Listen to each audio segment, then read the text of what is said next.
안녕하세요. 오늘 제가 소개해드릴 책은 히가시 미네오 작가님의 오키나와 소년입니다. 작가 히가시 미네오는 1938년 필리핀 미소다나오 섬에서 출생되었고 고자 고등학교 중퇴 후 상경하여 일용직 노동에 종사하다가 소설을 집필했습니다. 히가시 미네오는 큰 비둘기의 그림자, 가난의 달인 등 유명한 작품도 있습니다. 1971년에 오키나와 소년으로 제34회 문학계 신인상 아쿠다가와상을 수상했습니다.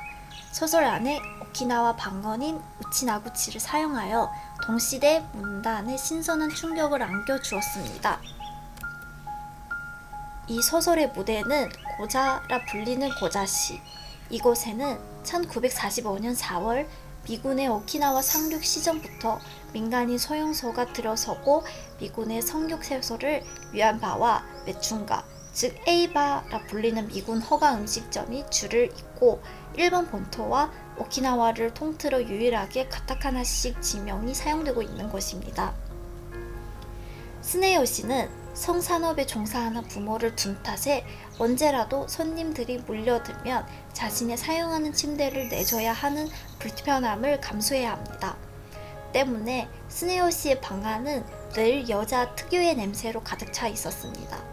스네요시는 미군에 위탁하여 오로지 덤벌이에만 몰두하는 아버지와 사업 수완이 뛰어난 야마노우치 숙보 등 오키나와 남성에 대해서는 매우 부정적이지만 정작 미군에게 성을 파는 당사자인 지코, 요코 등 오키나와 여성에게는 관대합니다. 특히 치코 누나는 스네요시로 하여금 성적인 상상력을 자극하는 존재이며 치코 또한 스네요시에게 동생 이상의 감정을 갖고 있습니다. 소녀는 비로소 자신의 성욕을 자위를 통해 해소해 왔듯이 지코 누나에게 품었던 감정 역시 공상, 환상 속에서만 가능한다는 것을 깨닫게 됩니다. 소녀 스네요시가 지코 누나를 향한 공상에서 벗어나는 동시에 점령의 땅 오키나와와도 결별을 고합니다. 스네요시 홀로 미지의 새로운 세계로의 출항을 알리면 소설의 끝맺습니다.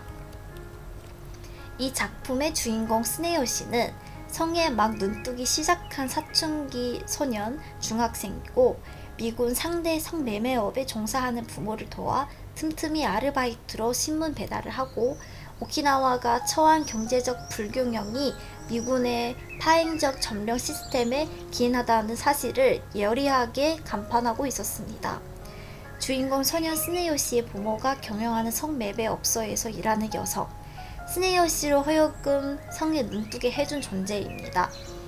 미군 상대 매춘업에 종사하는 지코의 신체는 이방의 권력 미군에 점령당한 오키나와의 현실을 상기시킵니다. 야마노우치는 스네요시의 숙녀며 속물적 성향이 강한 인물로 미군 기지의 게이트 거리에서 바를 경영합니다.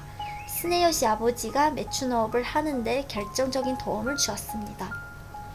이어서 이 소설을 더 깊이 알아보도록 하겠습니다. 내가 잠을 자고 있는데 말이야. 스네요시 일어나. 안 일어날 테냐? 라면서 엄마가 흔들어 깨운다니까. 뭐야. 눈을 비비며 이불에서 고개를 내밀어 엄마를 올려다보면 그게 말이다. 이렇게 말하면서 엄마는 빙그레 미소 띈 얼굴을 들이밀고는 그게 말이다. 미츠코 얘네들이 군인을 데려왔는데 글쎄 침대가 모자라네? 스네요시가 침대 좀 잠깐 빌려줄래? 알았지?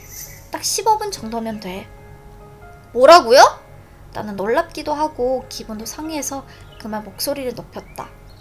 아 진짜 집에서 미군 전용 술집을 시작했는데 침대를 빌려줘야 할 일이 생길 거라고는 미처 생각지 못했다. 미치코와 요코는 카운터 옆에 붙어있는 다다미 4장 반짜리 방을 침실로 쓰고 있다. 더블 침대가 방 하나를 온통 차지하고 교대로 손님을 상대합니다. 하지만 둘이 동시에 손님을 받게 되면 엄마는 어쩔 수 없이 내 방을 찾는다. 자주 있는 일은 아니지만 나를 흔들어 깨울 때면 또 그거군 이라면 각오를 해야 한다. 줄 세워 장사하면 될 것을. 나는 일어나면서 말했다. 말도 안 되는 소리. 자, 어서 서둘러라. 한 푼이라도 벌 수 있을 때 벌어야지. 엄마는 풀 먹인 시트를 뻣뻣하게 펼치며 나를 재촉했다. 이런 장사는 정말 싫다고. 싫어도 어쩔 수 없어. 먹고 살려면. 자, 어서. 아무리 먹고 살기 위해서라지만 싫은 건 싫은 거라고. 울고 싶어진다니까. 인간이 먹고 살기 위해서라면 어떤 일이 됐든 하지 않으면 안 된단 말인가? 나는 책상 위에 올려놓아둔 가방과 모자를 침대 밑으로 쑤셔 넣어 숨겼다. 미안. 미치고가 병사의 손을 끌어 허리에 휘어감고는 눈으로만 웃으며 이쪽을 바라보고 있었다. 하하하하. 내 침대에서 개처럼 그것들이 뒤엉켜 있겠지? 나는 속으로 그렇게 외치며 밖으로 뛰쳐나갔다. 집에 있으면 시음소리와 삐걱삐걱 침대 흔들리는 소리에 도망이라도 쳐야지. 고작 초등학교로 가는 언덕을 뛰어내려가는데 깜짝이야! 스네요시구나. 이 밤에 어딜 가는 거야? 야마사토시 댁에서 나오던 지코 누나의 가슴 먼저리에 이마를 부딪혔다. 마라톤하러! 머리가 덥수룩해 해서 놀랬잖아. 내일은 꼭 머리 깎으렴. 스커트를 매만지며 마치 친누나라도 되느냐 나를 나몰랐다. 나는 쓸데없는 참견이라고 생각하며 아무 대답도 하지 않고 다시 내달렸다. 달리던 걸음을 불렸듯 멈추고 지코 누나가 걸어 올라가고 있는 언덕 쪽을 뒤돌아봤다. 따뜻한 말을 건네준 것이 조금 고마웠던 것이다. 네온 사인으로 희미한 빛을 발하고 있는 하늘의 언덕 위로 가득 펼쳐져 있었다. 지코 누나의 스커트가 낙하산처럼 펴졌다. 참새 다리를 닮은 가느다란 다리가 스커트 아래로 내려다 보였다. 어라? 길 한쪽에 서 있던 병사가 어느샌가 지코 누나에게 다가섰고 지코 누나는 그 팔에 매달렸다. 그대로 모퉁이를 돌아서는 거 싶더니 이내 보이지 않게 되었다. 방에 들여서니 여자 냄새가 풀풀 풍겨왔다. 나는 숨이 막혀왔다. 엄마! 손목시계가 없어졌어! 그 시계는 지코 누나가 준 것으로 글자가 새겨진 부분에 뽀빠이 그림이 그려져 있었다. 어머? 갖고 나간 거 아니었어? 아니야. 벽에 있는 못에 걸어두었단 말이야. 그럼 바닥에 떨어진 게 아닐까? 엄마는 앞치마에 손을 닦으면 빵으로 나왔다. 바닥에는 씻을 때 흘러 떨어진 물이 그대로 남아있었다. 엄마 앞치마에서 쌀알이 두서너 개 굴러 떨어졌다. 어디나 흘리고 온 거 아니니? 그거 싫다고 하지 않았나? 입가에 하얀 액체가 묻어있는 걸 보니 엄마는 또 생쌀을 먹었던 보다. 원래 생긴다고 생쌀 먹지 말라고 해놓곤 혼자만 야금야금 먹는다니까? 아이고, 이렇게 매번 싫다고만 하니 이 녀석아, 부모가 이렇게 힘들게 고생하는 건 다 너희들을 위해서란 말이야. 언제나 그랬다. 부모는 힘들다고. 그를 말말 듣다 보면 더 이상 부모의 짐이 되지 않게 집을 나가버리고 싶어진다. 나도 일하고 싶어. 학교 그만두고. 그래, 학교 때려치우고 일이나 해라. 배우지 못한 사람은 똥통이나 집어지고 바깥은 일밖에 없을 테니까. 나는 꿈을 꾸고 있었던 거야. 태풍이 몰아치는 꿈. 문틈으로 밖을 내다보니 세찬 바람이 옆에 있는 사냥우리와 지붕을 쓸어버렸어. 우리 안에 있던 사냥이 들이친 비를 흠뻑 뒤집어 쓰고 매 하고 울면서 목이 떨어져라 목줄을 끌어당기며 출입문 쪽을 향해 몸부림치고 있었지. 스네, 바람이 거세구나. 빨리 문 닫으렴. 라고 엄마는 말했지만 나는 발버둥치고 있는 사냥이에게서 눈을 뗄 수 없었어. 사냥이에게 풀을 줘야 하는데 사냥이 모기를 달리면 울부짖는 거 아니지? 오줌을 참을 때처럼 나는 온몸이 찌릿찌릿했다. 이런, 빨리 풀 빼러 가야 되는데. 아비 규환이 따로 없었다. 애감장이 바짝바짝 타들어갔다. 치지직 하고 울게 내버려 둘 수밖에 없었다. 애태우며 시음마다 괴로운 나머지 눈을 뜨니 내가 침대에 누워 있었다. 다행이다. 눈꼬리가 촉촉하게 젖어 있어 나 자신도 놀랐다. 사냥을 기르기 시작한 건 1년도 더 지난 일이다. 시골 미사토라는 마을에서 내 머리가 길렀다. 실제로 바람이 거센 날에는 사냥풀을 베러 가지 않았다.